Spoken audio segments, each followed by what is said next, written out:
Hey everyone, today we're going to be looking at the best champions in 9.15 for each role. We're going to do it a little bit differently though and have a kind of top tier, like champions that are in the top tier, and then we'll take 4 of those and go into them a little bit more. The champions will be listed down in the description as well, and please let me know what you think about doing it this way. It's kind of including more detail, I guess, without making it really long. We're going to start with AD carry, and for our top tier champions, we've got Jinx, Sivir, Caitlyn, Xayah, Ezreal, Jhin, Draven, and Xayah. There aren't actually that many AD carries, so this is a good chunk of them, but these are kind of a cut above the rest. There are quite a big mix in here. Some of them are really good in the lane phase, but one thing they're all pretty good at is they all spike around 2 items at least, so they can kind of compete in these early fights. The best 2 here, in my opinion, would be Ezreal and Xayah, and we're going to kind of lump them together in the top spot. They're the 2 best because they're very safe. They don't rely on their team very much at all. They can kind of look after themselves, and that is really why they're so good. Ezreal has his arcane shift to get away. He's got very high range because of his Q poke anyway. He's got the slow, he's got the armor stacking as well, so he can kite and he can still carry. Xayah is going to be a bit different. She is short range, but she has a stealth. She has an ultimate to escape. She has very high damage, and she's very good 1v1, especially with the isolated Q damage. Basically, you can pick these 2 every single game, and you do really well with them because Riot is giving so much damage and mobility to so many different champions now. Sometimes surviving and survival is just more important, and these 2 are the best at doing that while still outputting a lot of damage and actually carrying the game.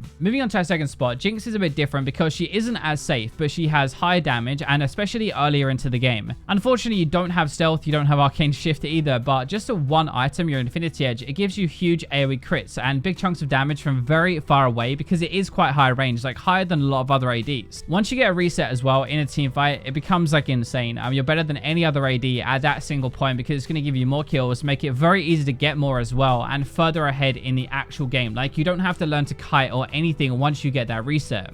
Third spot we're going to give to Caitlyn. She's very safe, but she does more damage now as well after repeated buffs, so she can actually carry a bit better. You do kind of need 3 items to carry, not 2, so that is one of the downsides to Caitlyn, but with a strong support, you're going to be able to abuse your range, take place, and control the lane phase, and that is much easier to get to 3 items after that. It does depend a little bit on your support. If you don't have a strong one, then you can at least farm and stuff, which is still good, and then later, traps are really the difference maker. Your headshots are going to start to really hurt, traps are going to help that as well, and with a net and a range, it's very hard to shut her down. So last up, we're going to have an honorable mention, which we're going to look at Sivir. More of a team pick than the others here. Still very good, but not as lane dominant as before after her nerfs. Essence Reaver and Infinity Edge build together as your first 2 items makes her Q and her W crits hit so hard, which is going to let her carry at the 2 item point, which is really important. Your ultimate is able to change the game pretty much. You can set up plays, you can escape as well, and plus Sivir is really safe with a bounce range and a spell shield, so again, you're not vulnerable if someone dives on top of you.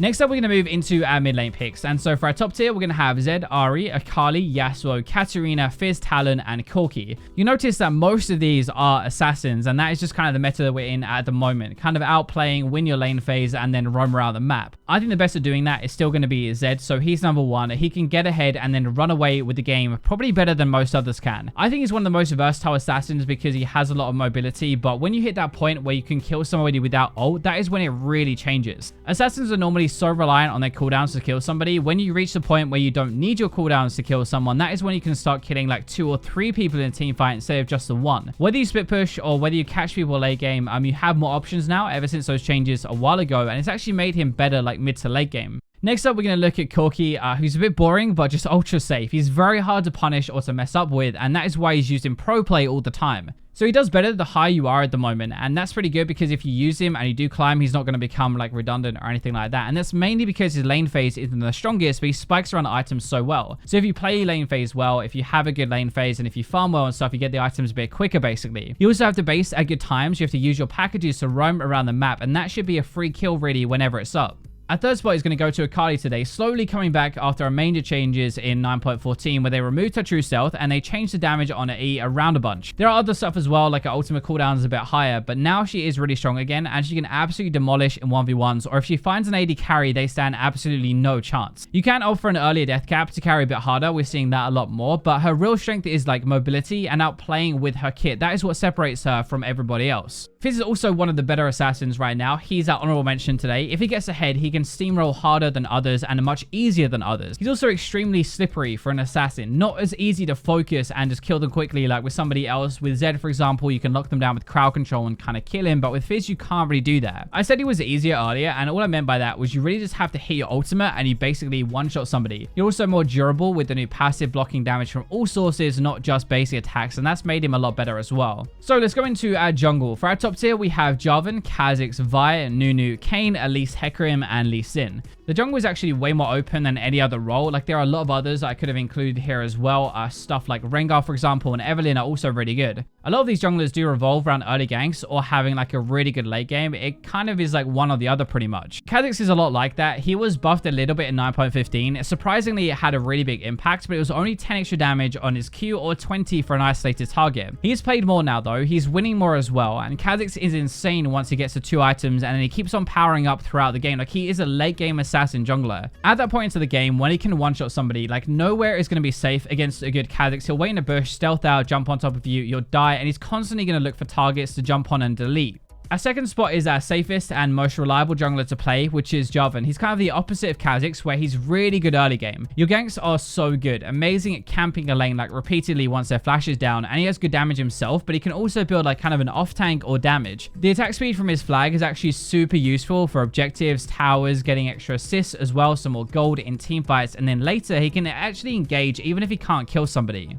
For our third spot, I kind of want to focus on Vi because she's the middle ground between both of those that we've talked about, but with better ganks at level 6. Like, every time that's off cooldown, you just go into a lane and you gank with your ult. If you get Trinity Force, you're going to start to nuke everybody as long as you hit your Q, and with Sterix, that's even better. So basically, her mid game is just insanely strong. The good side as well is that even though you're building damage, Warrior, Trinity, Sterix as well, you're still tanky with the damage because of Aftershock. So you dive in, but you won't die, and pretty much you remove somebody straight away. So you're able to go in and be engaged, but also kind of be your own follow-up. Last up, we're going to look at Elise, and she's not used as much as in Korea, but she is the queen of ganking. She is so good early game. Absolute monster early. Probably like the best early jungler we actually have, and will ruin a laner's day and make them wish they really didn't queue up in the first place. Elise has good damage herself, so she doesn't really need a ton of follow-up anyway. She has a one-shot combo, especially with just a few damage items, but she's insane at diving towers even early with repel. That is what really makes her different from other junglers. She can go into that tower, nuke them down, and then repel to escape after. Let's go into our top lane, and for our top tier, we have Aatrox, Darius, Riven, Renekton, Kled, Irelia, Mordekaiser, and Illaoi. Our first spot is going to go to Darius, and North America are still absolutely obsessed with him at the moment, but he's just so good in the lane phase. There is a chance that he just gets so far ahead, and none of the others in this top tier can even play the game, and that is really why he's number 1. He's definitely the strongest and the most consistent when it comes to solo queue and climbing to diamond especially. There's a very clear, like, just get fed, win your lane, 1v2, and win the game. For our number 2 spot, I think we have to talk about Aatrox. Most people thought they would get a lot worse with no revive, but his damage and his healing are still insane, and I see him all the time.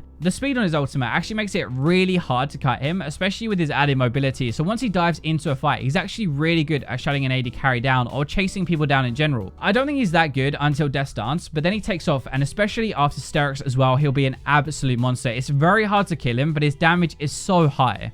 Our third spot is going to go to Riven. I think she probably will get nerfed eventually because she's really strong on a good player. She scales very well, but like a good one can get her early normally as well and kind of start the snowball earlier than usual. Even if they don't, it just seems to like pull it out of thin air and just manage to have like a monster play in a team fight with flash and completely turn it on its head anyway. After a couple of items, Riven is going to be a threat. Like, she is pretty strong as a champion anyway. She has very strong items that she builds, a strong keystone as well with Conqueror, and it means that everything together, it just makes a really strong champion. Last up for our top laners, we're going to look at Kled. So there's lots of healing top lane. If you have a look at our top tier, right, if you go back and have a look at it, everybody in the top tier heals in some way or another. The thing is, like, Kled is a counter to that now. He has the healing reduction on his tether. It's 60%. It's so high as well, but he's also just really good versus bruisers he can brawl with and use his mount system to abuse. He is so good in the late phase. He's one of the best early game champions that we have in the top lane at the moment, and then he has his ultimate to roam down to other lanes, which is also how he really wins games after that.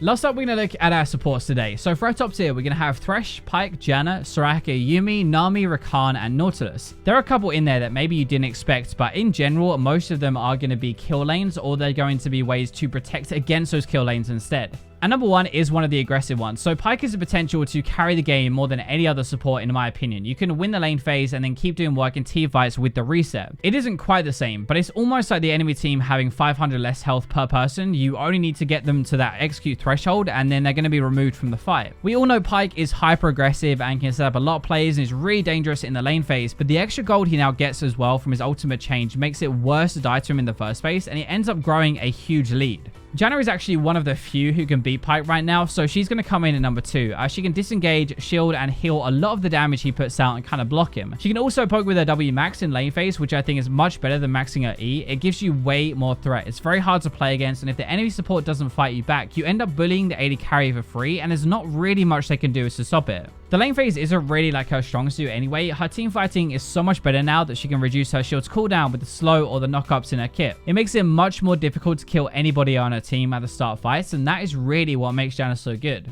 For our third spot, we're going to look at our most reliable support to play, which is Thresh. So you can defend your team with your kit if you want to, or you can feed them with kills as well. You can do either, and actually you're pretty good at both. If you've got the stronger lane, you can throw hooks out. You can just wait for one to land. Even if you miss like 5, it doesn't really matter, and that's a summoner at least when it does land, or a kill, especially after level 6. If it's a bit of a hard lane, or you need to protect somebody, you can flay people away, you can box to slow them, you can lantern to help people escape. There's just something in his kit for every single situation. So he did say as well, we talk about Rakan, so he's an honorable mention, right? He's actually one of the best against Pyke, and he deserves a mention here, I think. He's not really like the best early game, but he has amazing lockdown. Your ultimate charm into knockup is more than enough time to delete whoever Rakan catches. Like Pyke, for example, can't use his mobility, and he gets locked up, and that is one of his biggest weaknesses. And yes, Xayah is also strong as an AD carry right now, but that just makes him better in the lane phase, so you can like have a much better and stronger lane if you have Xayah Rakan. Outside of lane though, like Rakan doesn't need Xayah at all. He's actually one of the best engages in the game, like even on his own. Those are going to be the best champions right now, I think, in the game in 9.15 for solo queue at least. Hopefully you enjoyed the video, and let me know what you think about doing this a little bit differently, where I kind of focus on more champions per role. Thank you for watching until the very end. Like the video if you did, dislike it if you didn't, but for now I will leave you with robots.